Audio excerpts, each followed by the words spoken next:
Hello guys, in this video I am going to show you how to combine your boards on the Pinterest.com website. But first I just want to mention, don't forget to subscribe to my channel because at 10,000 subscribers I am going to show you my whole YouTube revenue statistics and growth strategy, how to make money online. Now let's jump into it. First of all, open the website on your device. After that, go to your homepage and tap on this Your Profile button in the upper right corner of the screen. Then select a board that you would like to merge with another board of yours.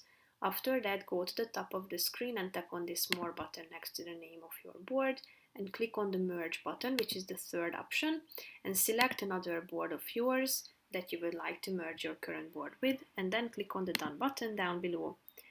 And here you can see that the two boards have been merged. So that's pretty much it for this video, guys. See you in the next one. Bye bye.